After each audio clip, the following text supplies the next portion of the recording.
Okay, megastar ఫ్యామిలీతో మీకు సత్సంబంధాలు ఉన్నాయి. ఎందుకంటే కేసినేని నాని గారు ప్రజారాజ్యంలో ఉండడం మనం చూసాం. తర్వాత ఆయన బయటకు వచ్చేసారు. 3 నెలల పాటు ఆ పార్టీలో ఉన్నారు. ఇప్పుడు పిఠాపురం నుండి పోటీ చేస్తున్న పవన్ కళ్యాణ్కి మద్దతుగా ప్రచారం చేస్తారనే ప్రచారం బయట జరుగుతోంది. మెగాస్టార్ చిరంజీవిని మీరు పిలుస్తారా? మీ ప్రచారానికి ఆయన్ని పిలిచే అవకాశాలు ఉన్నాయా? అంతకన్నా ఆనందకరమైన విషయం ఏముంటుందమ్మా? ఆయన వస్తే తప్పకుండా ఆహ్వానిస్తాం. ఆయన సొసైటీకి బాగుండాలని కోరుకునే వ్యక్తులు ఆయన ఒకరు. తప్పకుండా అటువంటి వారు ఎవరు వచ్చినా ఆహ్వానిస్తాం. వారు నిజంగా పవన్ కళ్యాణ్ గారికే కాదు, మొత్తం మా ఎన్టీఆర్ జిల్లా పార్లమెంట్ మొత్తానికి రావాలని కోరుకుంటున్నాం. తప్పకుండా వారిని ఆహ్వానిస్తున్నాం. ఓకే, ఇప్పుడు విజయవాడలో అంటే ఇప్పుడు కేసినేని నాని కుమార్తె శ్వేత కూడా మీ మీద చాలా విమర్శలు చేశారు. ఆమె చాలా ప్రాంతాల్లో అంటే విజయవాడ వెస్ట్లో కానీ ఆ కొండ ప్రాంతాల్లో నేను వెళ్ళాను, ఒక డ్రైనేజ్ సమస్యలు ఉన్నాయి, అలాగే మంచినీరు లేదు, కరెంట్ లేదు, కొన్ని ప్రాంతాలు అయితే వెనకబడి ఉన్నాయి, ఇలా చాలా కమెంట్స్ చేశారు. సో దీనికి మీ సమాధానం అంటే రాజకీయాలకు ఏమాత్రం అనుభవం లేని వాళ్ళు ఏం చేస్తారో అనేది కూడా ఆమె చేశారు. ఆ క్వశ్చన్ కూడా అదే, ప్రత్యక్ష రాజకీయాల్లో అనుభవం లేని వాళ్ళు ప్రజలతో ఎలా వాళ్ళ సమస్య ఎలా తీరుస్తారు? గత 2 దఫాలుగా ఎవరైతే ప్రజలతో ఉన్నారో వాళ్ళు మాత్రమే ప్రజల సమస్యను అర్థం చేసుకుంటారనేది ఆమె వెర్షన్. 2 దఫాలుగా ఉన్నవాళ్ళు ఏ రోజు ప్రజల్లో లేరు. ఏసీ రూమ్లో కూర్చొని గోల్ఫ్ ఆడుకునేవాళ్ళు. ఇవాళ అక్కడ నుంచున్న వ్యక్తి కేంద్ర మంత్రి కింద పనిచేసిన వ్యక్తి. ఆయనకు అపార అనుభవం ఉంది. విజయవాడ పశ్చిమ నియోజకవర్గం మీదే కాదు, ఆంధ్రప్రదేశ్ మొత్తం మీద కూడా అపార అనుభవం ఉంది. 2019లో వారు మా పార్టీలోంచి బయటకు వెళ్ళినా కూడా అమరావతిలో రాజధాని ఉండాలని నిరంతరం పోరాడిన వ్యక్తి.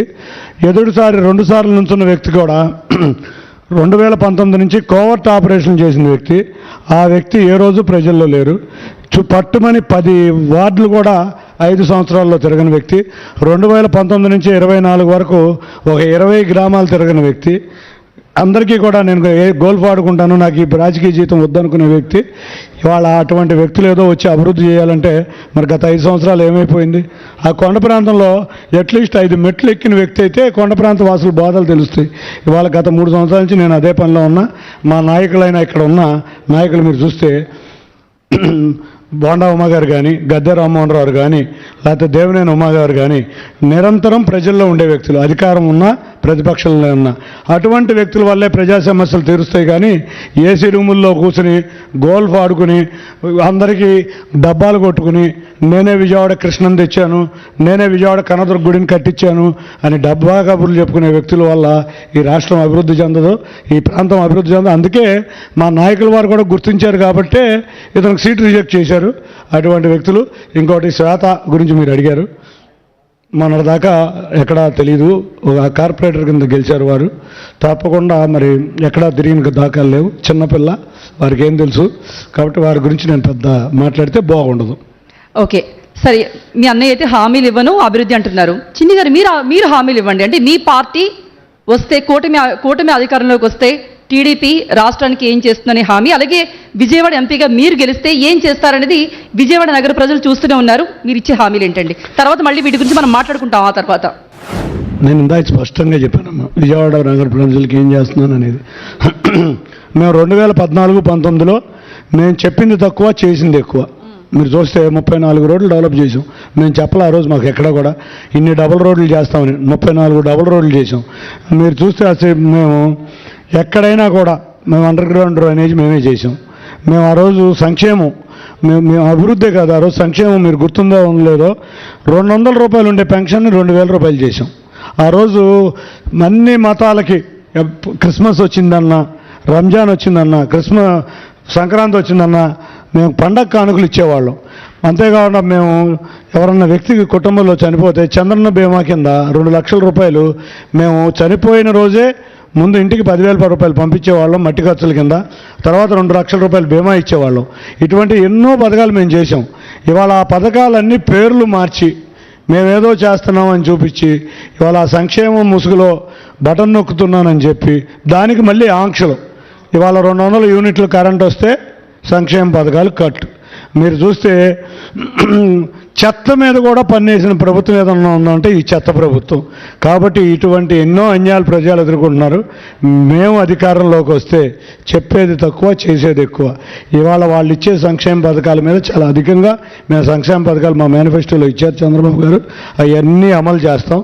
ముఖ్యంగా బీసీ మేము పెన్షన్ 4,000 రూపాయలు ఏప్రిల్ నుంచి, అంటే మొన్న ఏప్రిల్ నుంచి లెక్క, మేము జూలైలో అధికారంలోకి వస్తున్నాం. ఏప్రిల్, మే, జూన్, జూలైలో 7,000 ఇస్తాం.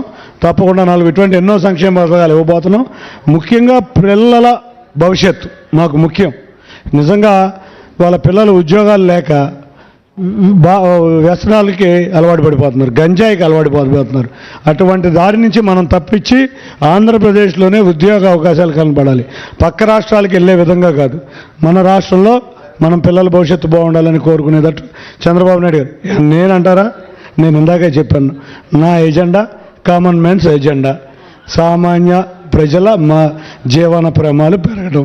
అంతేకాకుండా ఒకటే కోరుకుంటున్నా, మాకున్న గ్రామీణ ప్రాంతంలో, ఇందాక అర్బన్ ప్రాంతం గురించి చెప్పా, రూరల్ ప్రాంతంలో ముఖ్యంగా 285 గ్రామాల్లో సాగునీరు, తాగునీరు సమస్య ఉంది.